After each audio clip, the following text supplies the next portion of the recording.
que se encontra em 1 Tessalonicenses. 1 Tessalonicenses,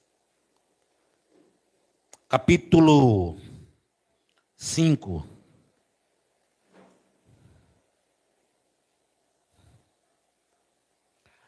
As epístolas de Tessalonicenses foi escrita pelo apóstolo Paulo.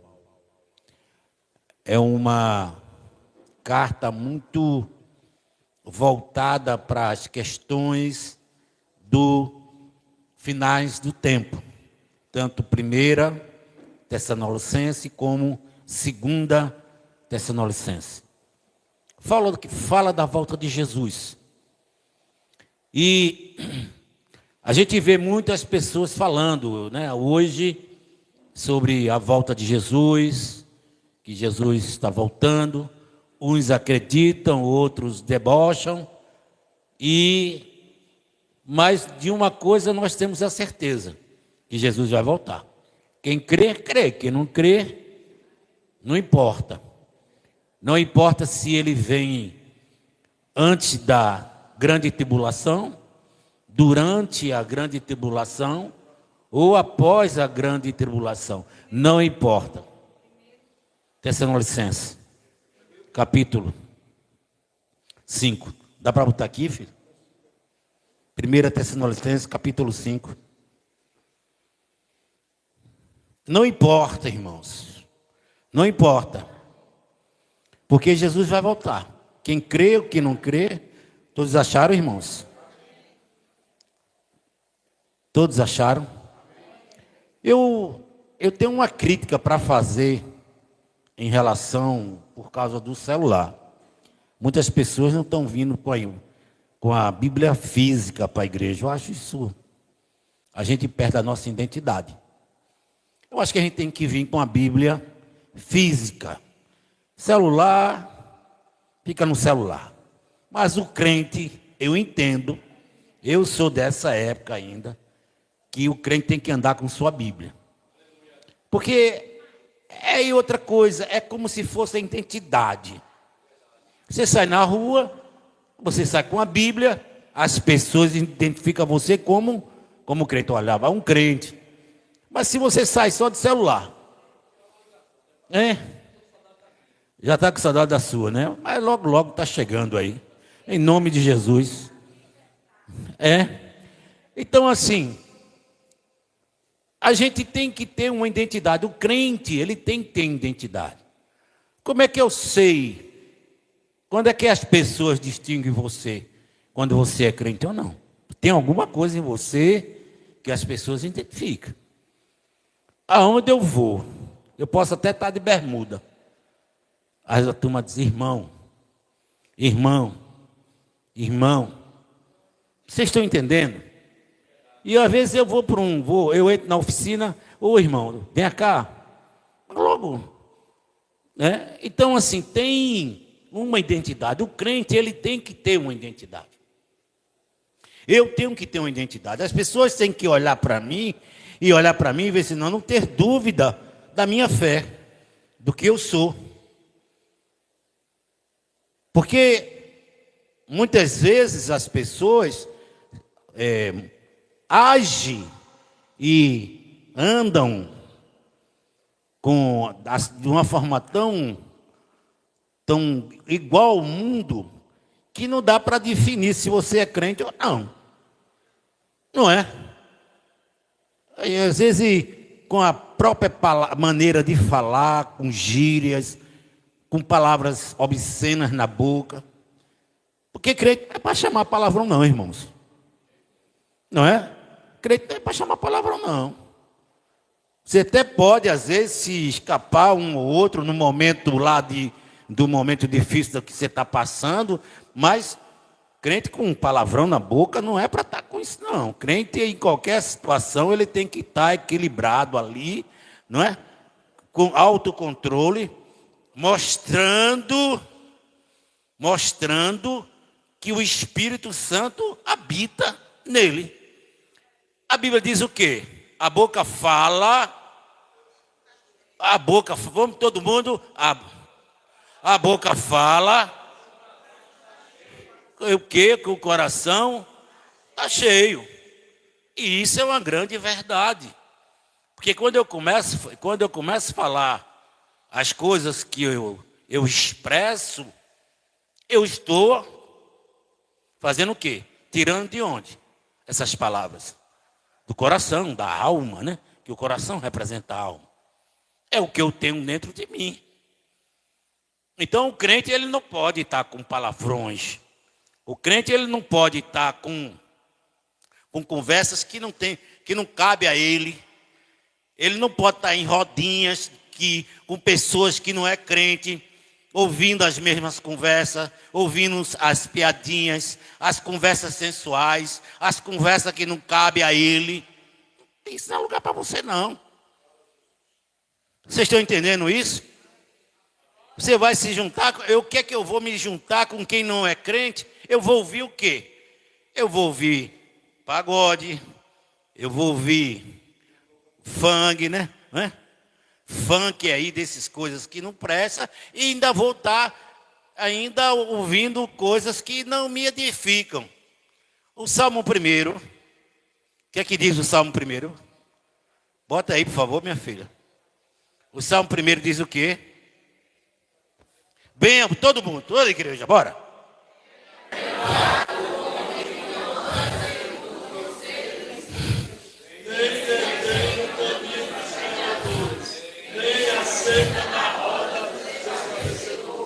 O que é que eu vou fazer num lugar que Jesus não se fala de Jesus? Que Jesus não cabe naquele lugar, não cabe a minha pessoa.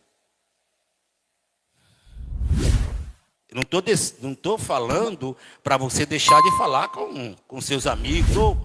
Ô, meu amigo, tudo bem, tudo bem, tudo bem. Agora, sentar e ficar batendo papo, falar coisas que não lhe cabe, isso não é para crente, não, irmão.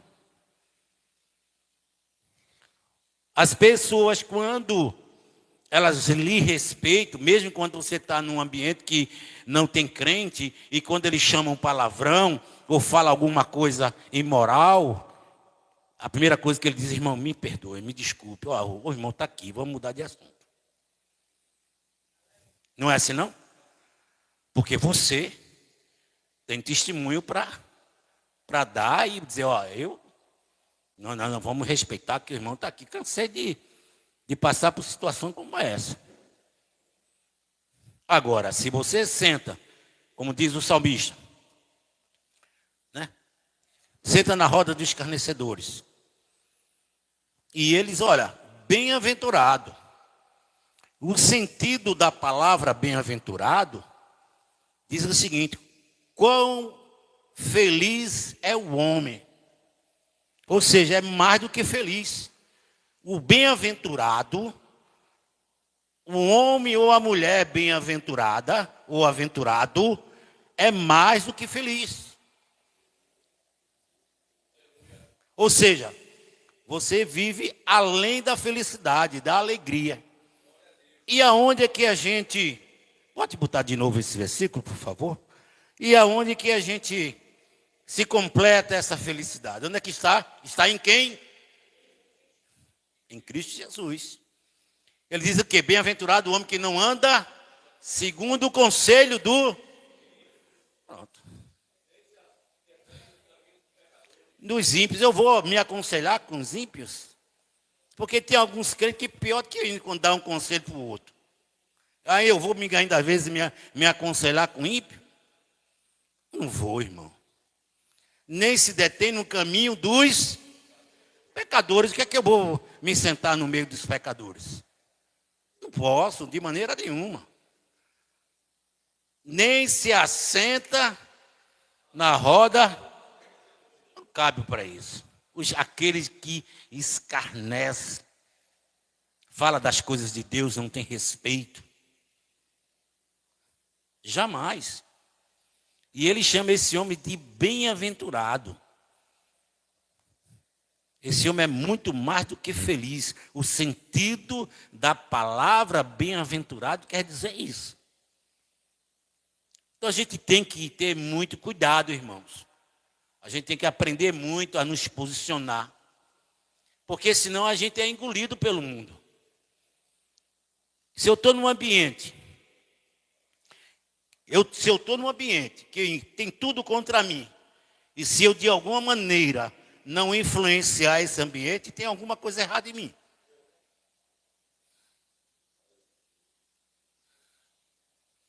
Se eu não estou num ambiente, as pessoas, não, ele é diferente, ela é diferente, tem alguma coisa errada em mim. O meu testemunho não está sendo bom, não é compatível com o que eu creio, com o que eu acredito. Então tem uma série de fatores que a gente tem que, como crente, nos vigiar, nos policiar. E a nossa identidade como crente é quando eu ando com a Bíblia. Porque tem gente que tem vergonha de andar com Bíblia, né? Entendeu? Eu ando com a Bíblia. Quando de manhã mesmo, quando saio no carro, pego minha Bíblia, jogo dentro. Pego meu óleo da unção, boto no bolso. Sei lá o que é que eu vou encontrar. Se eu for para a oficina, tiver a oportunidade de pregar, eu vou pregar. Como muitas vezes acontece. Se alguém me pede oração, eu já estou pronto aqui para orar pela pessoa. Mas essa é a minha postura. E é assim que a gente tem que proceder. Porque, olha, deixa eu dizer uma coisa sobre palavrão. Palavrão é um demônio que age nas pessoas. Quando a gente chama palavras que não são palavras normais, né? Palavras torpes. Isso aí a gente está invocando demônios para a nossa vida, para a nossa casa, para os nossos negócios, para o nosso trabalho e assim por diante. Amém? Voltando para cá, queridos, agora. Voltando para cá. Eu quero falar só um pouco hoje desse capítulo 5 de 1 Tessalonicenses. Eu recomendo aos irmãos que quando você chegar em casa, pegue esse capítulo 5 e faça uma leitura com calma. Que aqui tem algumas instruções preciosas, muito preciosas. Ele começa dizendo aqui. Diz assim: mas irmãos, acerca dos tempos e das estações, não necessitais de que se vos escreva, porque vós mesmos sabeis muito bem que o dia do Senhor virá como... Eu chego, me arrepio quando eu leio isso. Estou arrepiado aqui, irmão. Pode acreditar. Por essa expressão. Como um ladrão, o dia do Senhor virá como um ladrão de noite. Porque quando disserem a paz e segurança, então lhes virá repentina destruição, como as dores de parto. Aquela que está grávida, e de modo nenhum escaparão. Mas vós, irmãos, já não estáis em trevas, para que aquele dia vos surpreenda como ladrão. Tremendo, né, meu irmão? Isso aí? Isso é tremendo.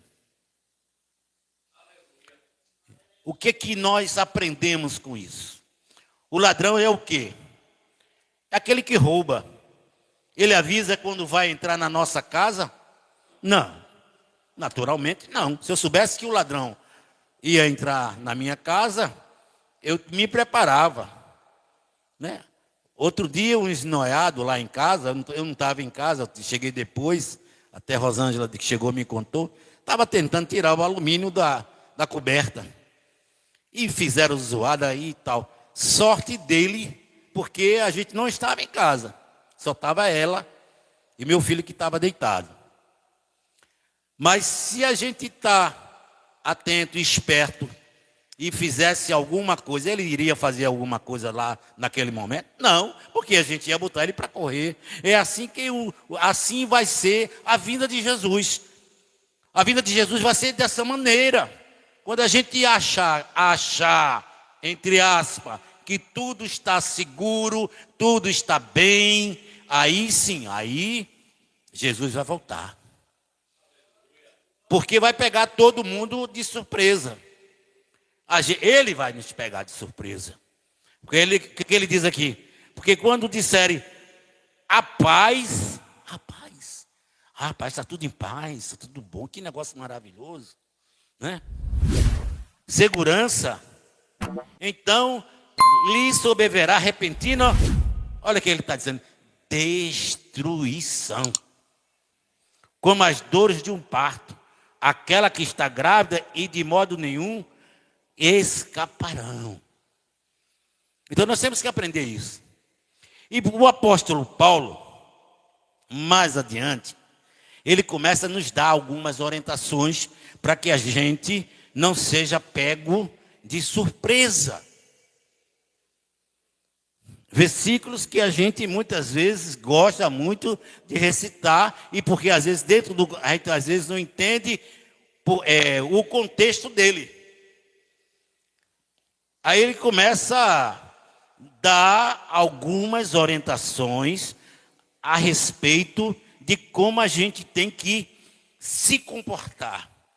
A partir do versículo 12, ele começa a nos dar alguma orientação. As orientações necessárias para que a gente não seja pego de surpresa. Ele começa a nos dar algumas orientações. Por quê? Porque quando ele começa a dar as orientações, ele diz, presta atenção.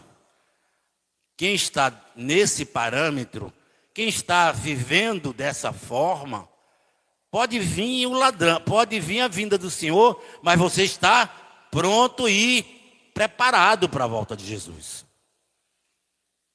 O próprio Jesus nos fala a respeito disso. Ele compara a volta dele repentina como nos dias de Noé. Noé passou 100 anos construindo a arca.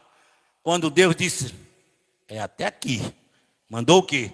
Chuva e destruiu toda uma geração. E o apóstolo Paulo começa a nos dar algumas orientações aqui. Ele diz assim, a partir do 12. Rogamo-vos, irmãos, que reconheçais os que trabalham entre vós e os que presidem sobre vós ao Senhor e vos admoestam, e que os tenhais em grande estima e amor, por causa da sua obra, tende paz entre vós. Mais uma vez, tende paz vou repetir mais uma vez, tende paz entre... Crente é para estar brigando, não? Não. É para estar com paz um com o outro. E não é só aqui na igreja. É onde o crente estiver. Na família, no trabalho, na escola, não importa. Aonde o crente estiver, ele tem que estar sempre em paz. Rogamo-vos também, irmãos, que admoesteis os desordeiros, aqueles que fazem desordem. Consoleis os de pouco ânimo, sustentai os fracos, e sejais paciente para com todos. Eita,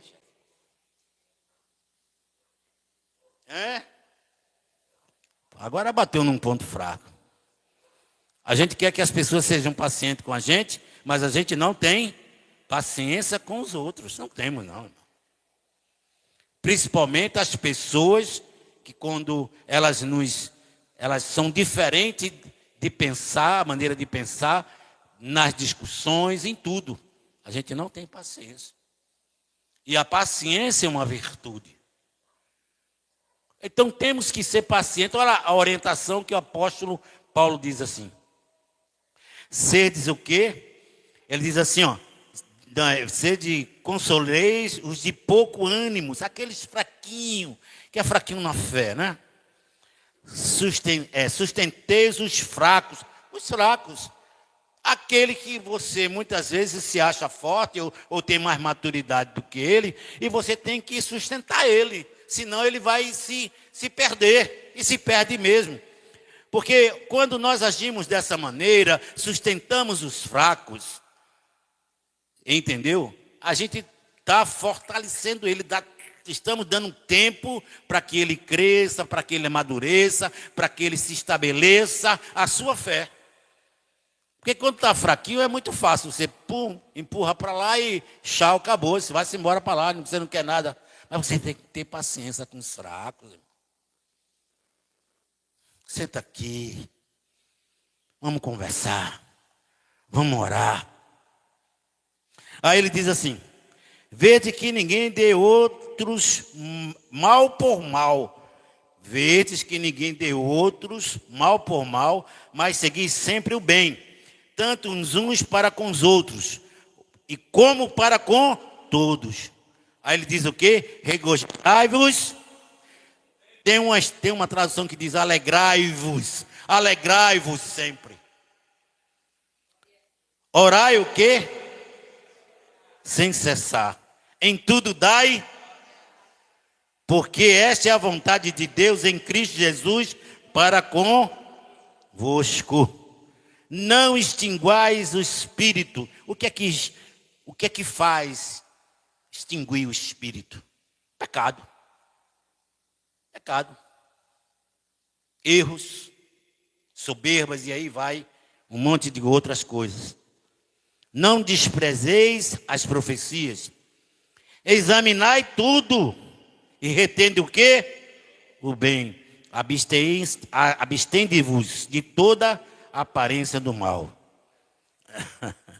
E o mesmo Deus de paz vos santifica em tudo, e todo o vosso espírito, alma e corpo sejam plenamente conservados, irrepreensíveis, para a vinda do nosso Senhor Jesus Cristo.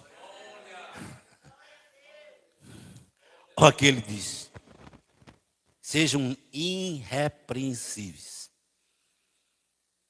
alma, corpo e espírito.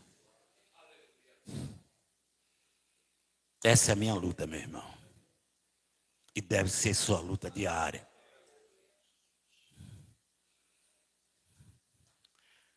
Essa é a minha luta diária. Porque o meu maior inimigo não é o diabo, não. Meu maior inimigo sou eu mesmo. Porque eu não consigo, muitas vezes, controlar a minha natureza pecaminosa. Esse é meu maior inimigo.